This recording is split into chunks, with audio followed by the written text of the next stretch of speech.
remaja namanya Mila. Dia meninggal dunia ketika usai melahirkan anak pertama. Hasil buah cinta dengan suami tercinta yang bernama Dylan. Sebagai seorang wanita yang menikah dengan lelaki yang berprofesi sebagai pemotong kayu di rimba, Mila seringkali ditinggal sendiri. Termasuk ketika usia kehamilannya memasuki bulan-bulan 7 sampai dengan 9. Semangat sang suami untuk mencari rezeki dalam rangka menyambut kehadiran sang buah hati telah membuat hari-hari Mila jauh dari kasih sayang ragawi sang belahan jiwa. Dalam kondisi demikian, untuk menghabiskan hari-harinya yang membosankan, di tengah semakin melemahnya fisik, Mila aktif merajut kain-kain kecil yang kelak akan digunakan untuk membalut sang jabang bayi. Tinggal di tepi kampung Udik bukanlah tanpa tantangan.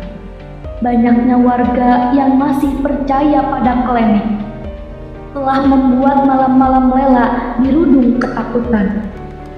Acap kali di seputaran rumahnya, bila malam tiba, raungan serigala dan tangisan arwah-arwah penasaran terdengar gamblang.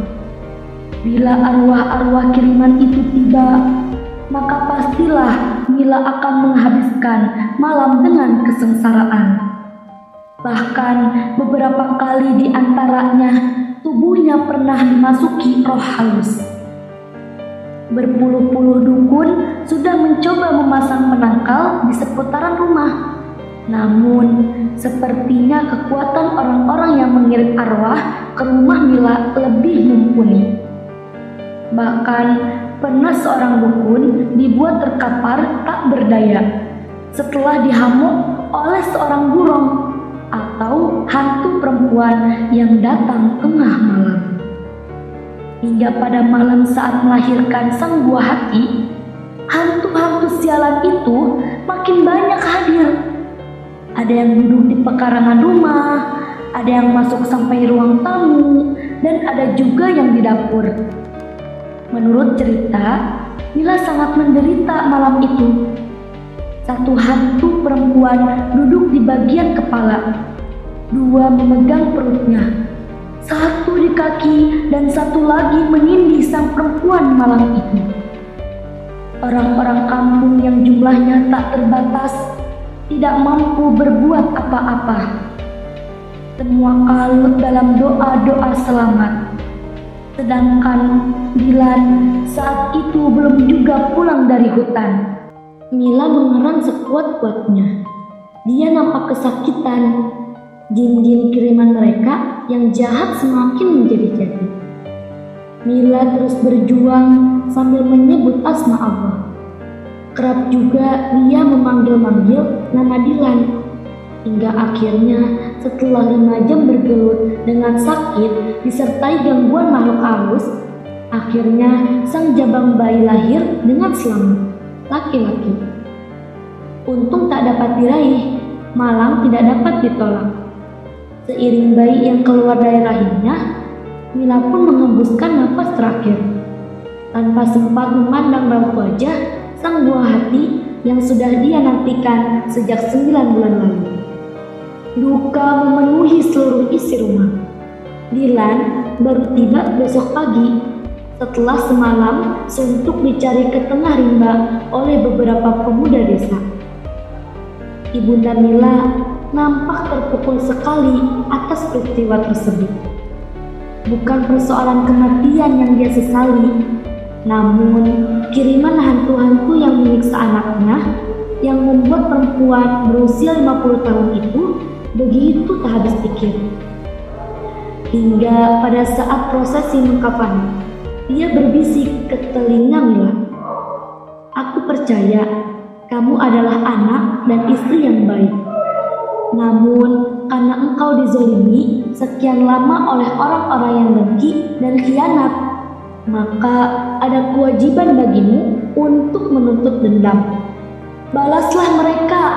Datangilah rumah-rumah para pengkhianat itu. Bila ada sanak familinya yang mengandung janin, buat mereka sengsara," bisiknya. Beberapa orang yang sempat mendengar itu luar biasa. Namun, pesan sudah telanjur dibuat, janji telah ditasbihkan. 1 bulan Mila menghuni alam kubur, kegemparan mulai melanda kampung tersebut. Beberapa warga ketika menjelang maghrib menemukan wanita mirip Mila melintas di jalan kampung.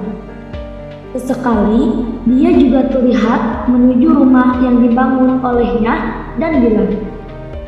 Kerap juga peronda menemukan wanita muda mirip Mila duduk di depan rumah sambil merajut kain. Namun sejauh itu belum ada laporan tentang gangguan serius. Akan tetapi ketakutan sudah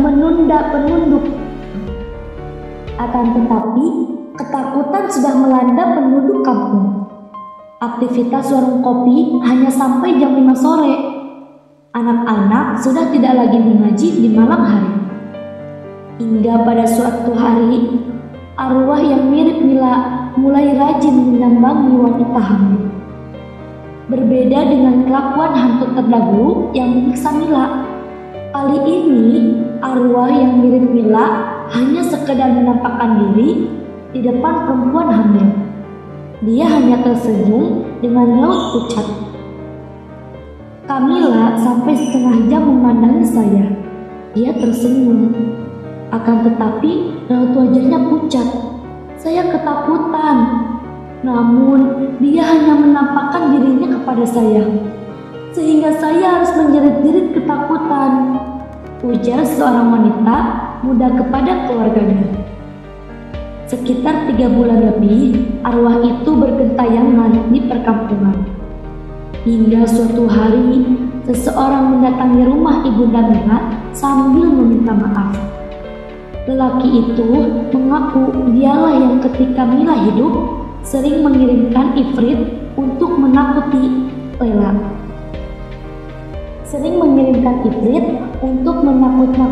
Mila.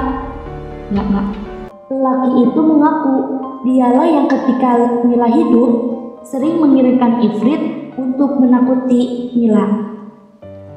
Semua yang dia lakukan karena dendam kepada Mila dan Dilan. Sebab ada sanak saudara lelaki itu yang menaruh hati kepada Mila, namun ditolak karena Mila lebih mencintai Dilan, kata keluarga Mila. Semenjak pengakuan tersebut, Ibunda Mila meminta bantuan ahli ruqyah untuk melakukan prosesi gaib agar Mila tidak lagi bergentayangan. Setelah prosesi itu selesai, sampai kini arwah tidak pernah lagi terlihat di seputaran desa, kecuali pada malam-malam tertentu dia pulang ke rumah untuk menjenguk anaknya.